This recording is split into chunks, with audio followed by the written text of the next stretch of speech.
Welcome to the Superpower Success Podcast. At Keystone, we believe exceptional organizations don't just happen. They are built by focused leaders that recognize their authentic leadership superpowers. Join us for a serious dose of inspiration.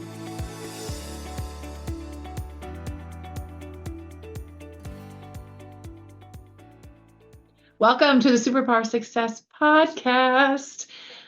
I know I say this every time, but I'm really, really excited for this conversation. Primarily because I have someone I love here to talk to me today, but she's also freaking brilliant, and I'm excited for her to share her journey with all of you. And I have some interesting, perspective and something to share at the end that I think will really resonate after we have this conversation. So, Erin Newkirk, Chief Brand and Marketing Officer at Caribou Coffee, and dear friend of mine. Thank you for being here. I love you too. What we really should have done is turn this microphone on about a half an hour ago and let everybody listen to the pre-podcast conversation. You're right. So let's just recreate that because well, maybe not all of it. I don't know if we can share all of what we just talked about, but noted. Yes. No, we're just the highlights. Just the highlight reel. Yeah. And also some of it probably would make sense to other people because you and I have our own language that we speak a little bit. So We'll try and actually formalize it just a little bit so everyone can follow along. Let's level it up a little bit, Newkirk, all right? I'm there. Let's get professional for a moment. I'm there. In fact, I have a blazer on today, so I already feel professional.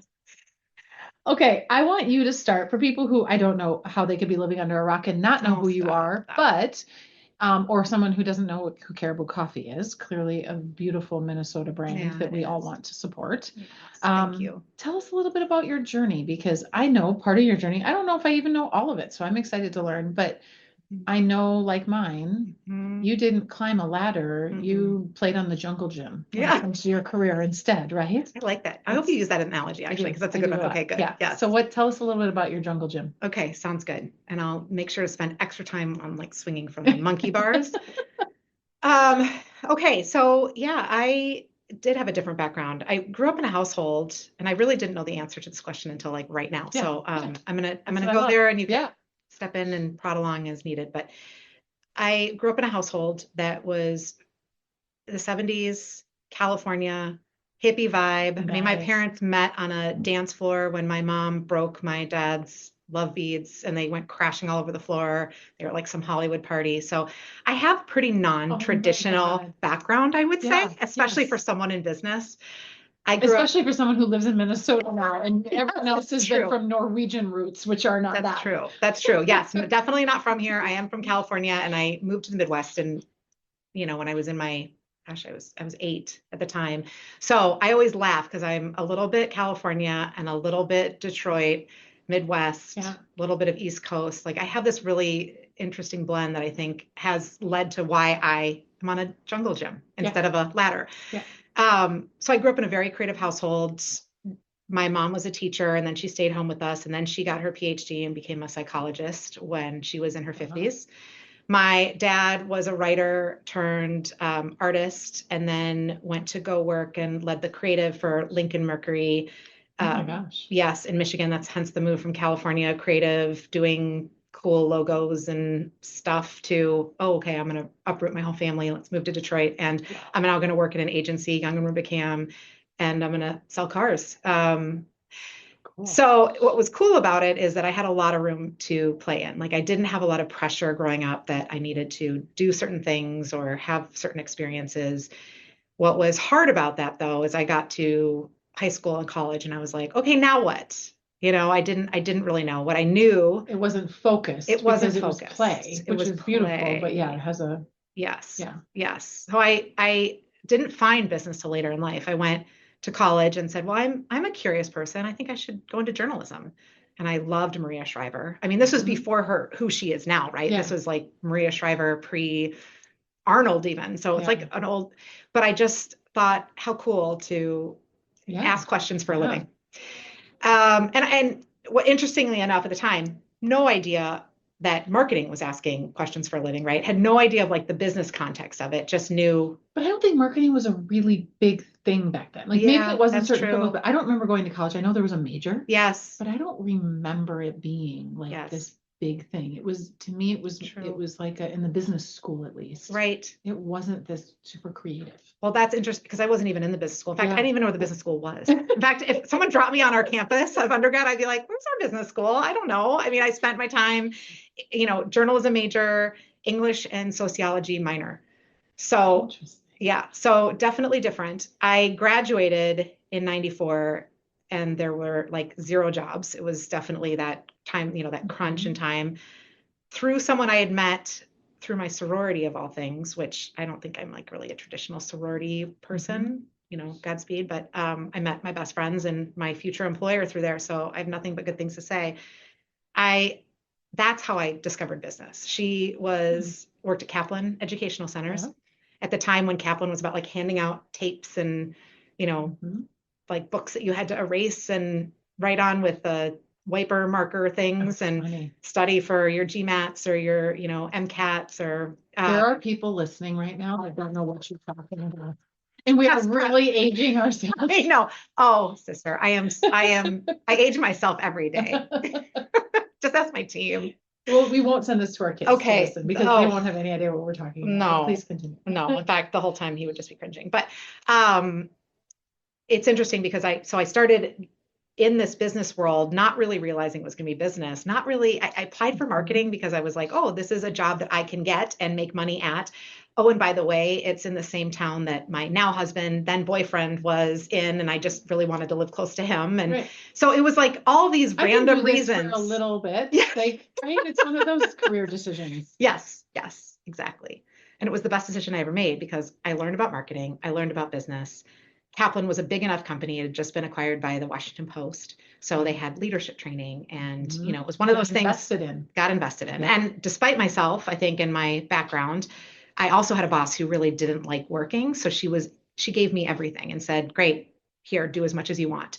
Wow. And she was running a region for Kaplan, so I really have her to thank because I wasn't so hung up on what business should look like. I think it was all about what feels good and what's right. And, at the end of the day, how do we meet our goals and objectives? And it was about discovery. And so I carved a path through that and then wound up being promoted to marketing director for Illinois and Indiana. So going a little bit deeper through discovery and the work that I found out that I wanted to do. And I loved that.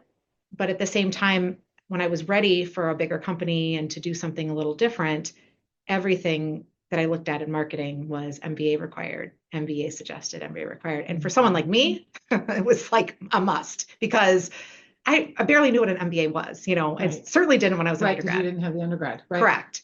So that leads me to the next piece where I applied to different schools. I got into Indiana University before it was the Kelley School of Business. Great school. At the time, it was, ranked number 7. And I'm convinced that a big help for me, which I at the time didn't know I was taking the job at Kaplan, but I had an inside track on how to take the GMAT, right? I got to absorb myself in classes with the smartest teachers. And really that was part of my job was to learn the GMAT. And so the score really helped me. I know it's wild, right? Because here I am, this non-traditional student. They only took a few of those. At the time they were doing interviews, which, for me is always fun to actually talk face to face like we're doing right now. Yeah. So got into Indiana University, and that's when I discovered brand management. And that was like, all of a sudden, all the pieces were on. Of everything you'd done and loved, it all clicked together. Yes. But it wasn't so I think this is a really important message. And I hope there are some we joke, but I hope there are some younger people because when I talk at colleges, which I do, and, having 4 kids either in college or about to go to college, this pressure of picking a major at 17, 18 years old, it's something you want to do for the rest of your life. Like, I don't even know what I want to do for the rest of my life. Right. Like, and so I think this is why I like telling these stories because it doesn't have to be A plus B equals C. In fact, it never is, right? Most of the successful people I know have been like, I took a left when others would have taken a right and I did this other thing.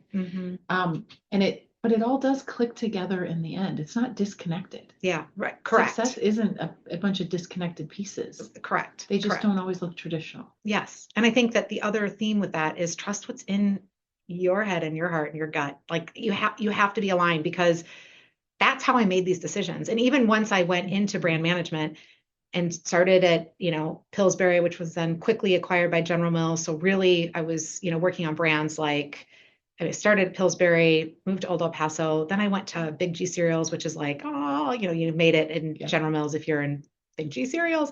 I worked on developing the marketing curriculum for all marketers that's still used today with the amazing Mark Addix, who was a CMO at the time. I mean, I had some amazing experiences, but I think that at the same time, I chose to lean into jobs that felt good to me, that weren't necessarily the jobs that everyone was after at General Mills. Right. And so you have to have that balance of not only can you not really, or do you have to worry about the formula straight out of the gate and you need to discover, but also you have to trust what your body is telling you and what your mind's telling you, and what your heart's telling you. It's so, to have that at a younger age, Yes, like I would give it. huge. And I think you have to make some mistakes, right? And not follow it and course. go, oh, this is why this feels this way because I didn't follow my heart or my gut. Yeah. And I let my head say this was the title I That's should have interesting. next. I think there's a lot of that, especially in Western society, For sure. of that, what's that title that you're chasing? Yeah.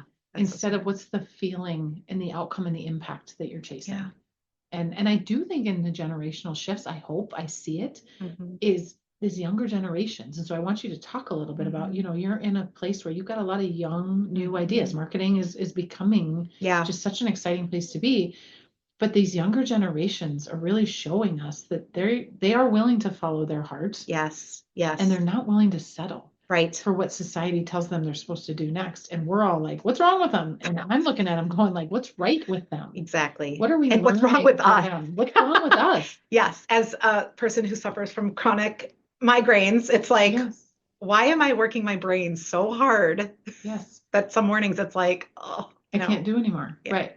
So talk about your role now, right? Yes. And you kind of gotten to, I would say you've gotten to the top of a mountain in what most marketing leaders, right? Yes. Would look at. Doesn't mean it's the end and the last mountain for you, but as a leader in this space right now, just what has formed you as a leader, I guess, more? What are those stories? And like, what guidance would you give leaders in any area on how to manage this new generation, this new environment that we're all working in right now? Because I think a lot of leaders are like, what worked before isn't working anymore. And I feel like a failure as a leader some days. Yes. Well, I think all of us feel like, if we're being honest with ourselves, we feel like leaders some days. And also it's because I think the better you are, you actually feel more of the failure and the things that didn't hit. Yeah.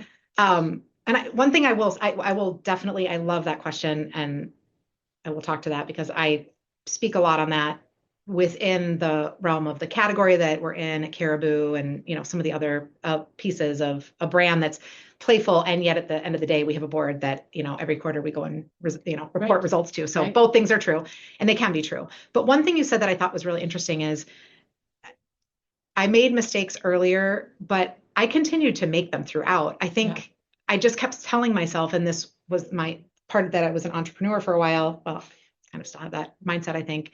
But it's like you only have to succeed more times than you fail.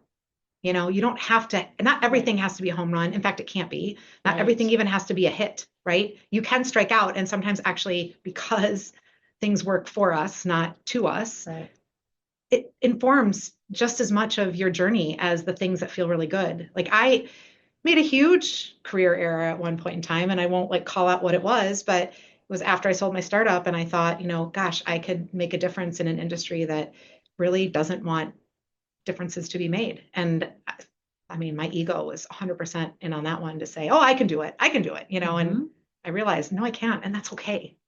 So I can't say enough things about quote unquote making mistakes.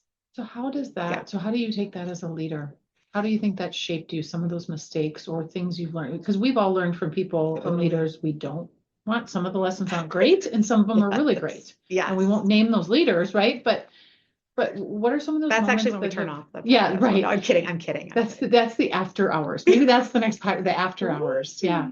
What are some of those leadership moments that you think have really shaped who you are as a leader now? Yes. Well, and this goes to the question you asked earlier about how do we think about this unknown that all of us are in right now, whether it's, health for health reasons or, pandemics to inflation to scarcity to leadership to whatever it is, pricing and tariffs. And I mean, there's just so much going on in the world right now. And that's honestly why really you have to just go within and do that work. But within that, and Jamie, I'm going to say a word that I know has a special place in your heart too, and you use it a lot in your leadership. So maybe we can do this one together.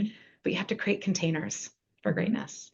It's not about actually deciding this is the tactic that's going to trump all things. It's starting with your objectives to say, okay, what's important? How am I going to measure success? So starting there, and then moving to developing strategies and not tactics, because you have to have some flexibility, and that's kind of where the container comes in. And then from there, saying, all right, what are some apertures that are really important in that key audiences, day, week, month, year, like what are moments that can be shared in the journey that you have? So in marketing, for coffee, it's like, what are those moments, right? When someone gets up in the morning and they have to rush off to a meeting and they're late and they want to grab a coffee, what does that journey look like versus, hey, I'm going to go grab coffee with my best friend and we're going to sit down and talk about the week. And, so you have to understand what those apertures are. And then from there, again, the word container, and I talked about this a little earlier, but you create a container by looking at the people, the process, and the platforms that describe the experience. And you go in without the script. You actually go in with the intent and the objectives and the strategies, not the tactics. And then you make magic happen within a time frame, you kind of time box it so that magic can really happen. And you have no idea. Coming out of it is going to be totally different than what's going into it. And it actually sounds a lot like some of the retreats that you've been leading, right? Right. Well, and this is very uncomfortable for a lot of leaders that are listening. What do you mean? You want me to create the container and then just let things happen? Yeah. Yeah. It's hard for us because this is your sweet spot. Control is like, but I need to make sure everybody's safe and within the boundaries. And I think this is part of what is wrong a little bit with corporate America today, and why leaders are feeling stifled and why the next generation is feeling stifled is there isn't a lot of curiosity and creativity. Right. Or play. Right. Or play. In a lot of what we do. We don't have a sandbox to say, what if? We just, this is. Yeah. Well, and if you don't mind, because I'm gonna now ask you the question. Wait, are you flipping a little bit, just because on the container piece, is that how you describe containers? I mean, how do you apply that in your leadership training and the work that you do? Like, how do you give people that permission at scale? Well, first off, the container is, to me, is the white space.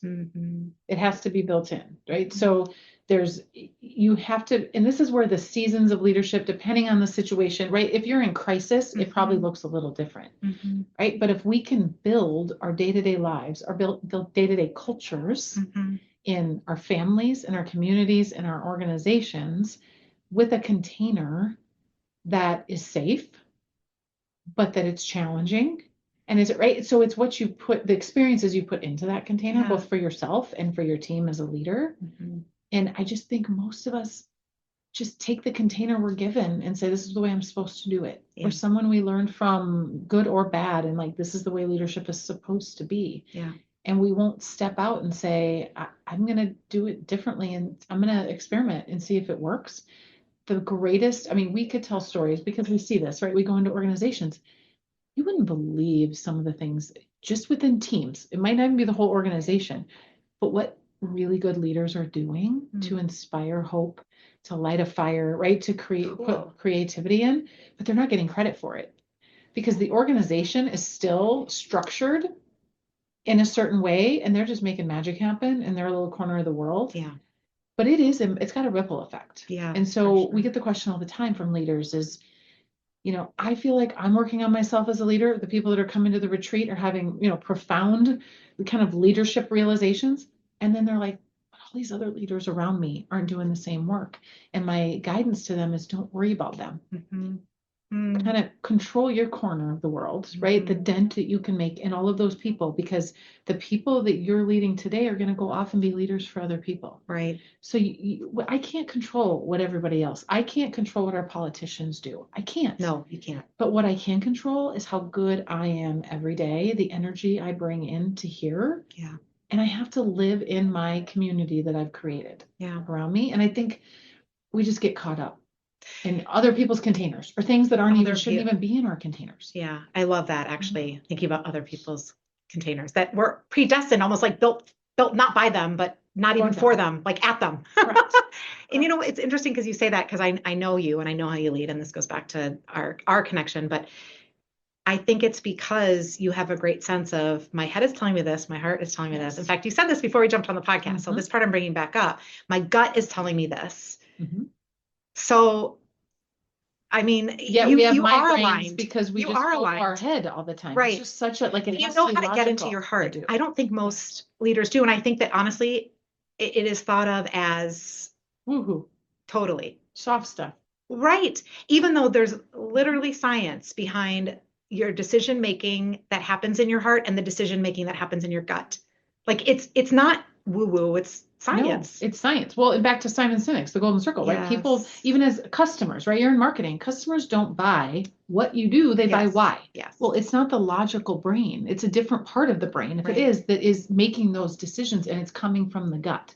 They've proven, right, that connection comes from a gut instinct. Yes. I like this brand or I don't. Yeah. I feel valued by this person or I don't. Right? Like there's something, and yet most of us ignore the gut. And I think that's been, if you want to ask where my success has come from, is I've just gotten better and better at trusting my gut. And I still make mistakes. And I still, in fact, I did this last week. I was like, I didn't trust my gut on a situation. And my gut was like, and I could feel it. And I was like, no, this is the right thing to do. It was the wrong thing to do. Right. And it ended up not working out the way I wanted it to work out because I didn't listen.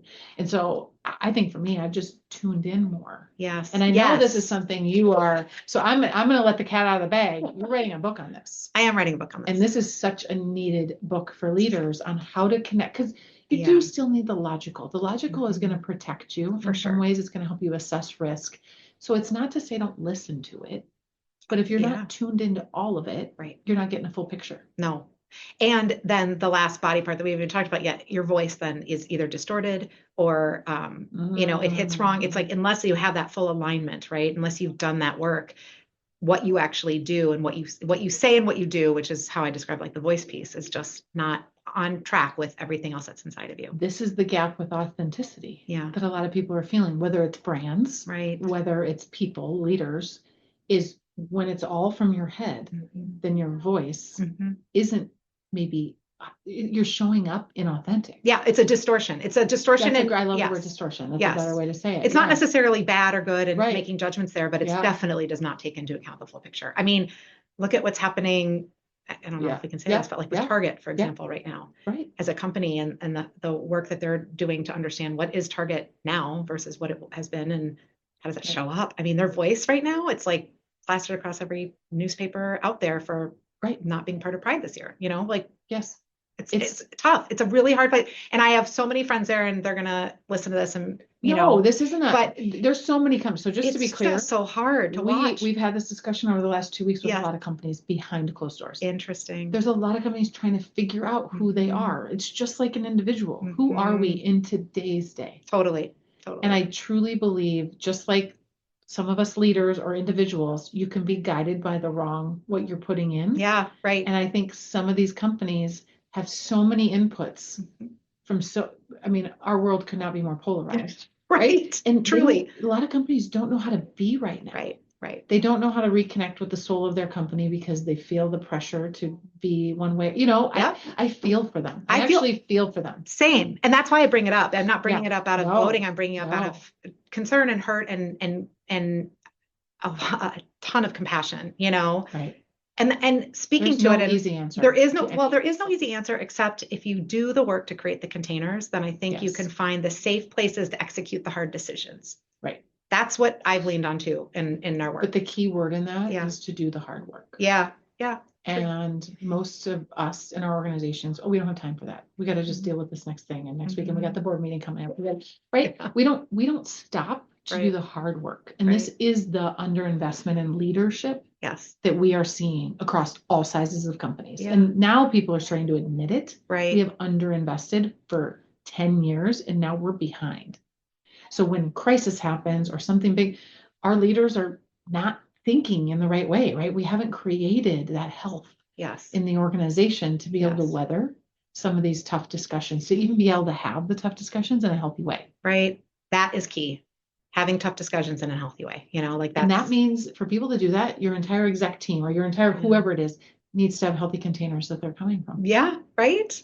Totally. And actually even tying it back to some of the original conversation around the youth and how young people can make a difference. I think it's not in the execution, which, everyone's talking about Gen AI and all of the other things that are going to put people out of work and, all the horror stories that you hear out there. But what we're going to need to lean into more as machine learning and, decisions are being made is who are the people that are going to be able to create the containers? And those are the people who are brave enough to do so. And that is the youth. And so I'm actually, I'm excited. I'm excited for them too. I tell my son this, he's a sophomore in college and I tell him this every day. First of all, I tell him to have more fun because that's what his focus should be right now, which reminds me, this is the coolest thing. I don't know if you've heard this, but yoga, yogi actually told me this the other day. Do you know this, that in yoga, there are like stages of life, 0 to 25 is all about growing, like physical growth and mental growth, but leading with physical. 25 to 50 is all about experiencing. So you're supposed to just be out there, experience just the hell out of life as much as possible. 50 to 75 is all about sharing.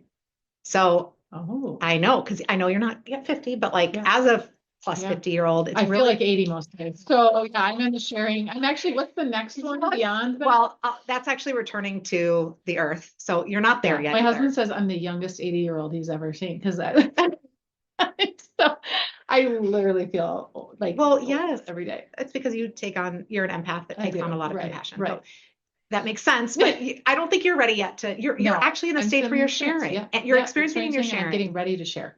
So when I think about my next chapter, and this is the other thing I want to share, because I think this is important for a lot of leaders, and I'm talking to a lot of you, so I know what's on your minds, is men and women, really all ages, are like, I feel like there's something else that I'm supposed to be doing. And it's not about their company. And I want to leave my company and go, join a commune somewhere. Yeah. Like, people think it's so extreme. It's like, there's just something else that I should be doing.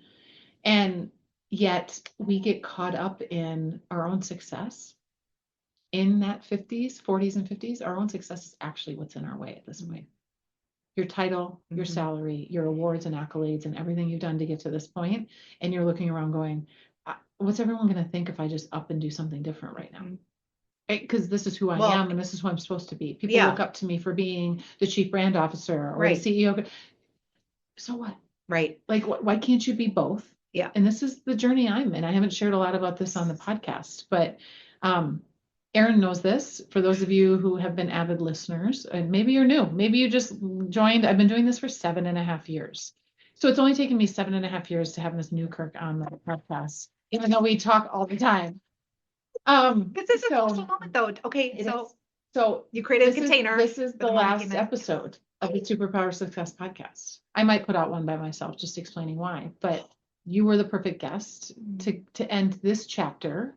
Just to be clear, the podcast is being re-envisioned and will come back stronger than ever, but I want it to be aligned to where I'm going and what I'm passionate about. So it's still going to be leadership, but it's going to be more of the heart and soul and gut and it's exactly what you're talking about.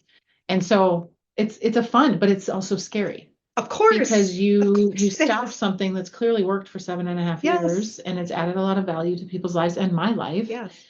And it's hard to move on and say there's a season and now the season needs to change. And I think so many of us are feeling that way right now. And I feel a responsibility to, even if I screw it up and I look back and say, I wish I wouldn't have stopped the podcast. Maybe, but I feel like I have to go first. And some of these things so that other people feel like they can also go, whatever go means, right? Take on a new hobby, change their life, make major life decisions to say they want to be healthier or they want more balance, whatever it is.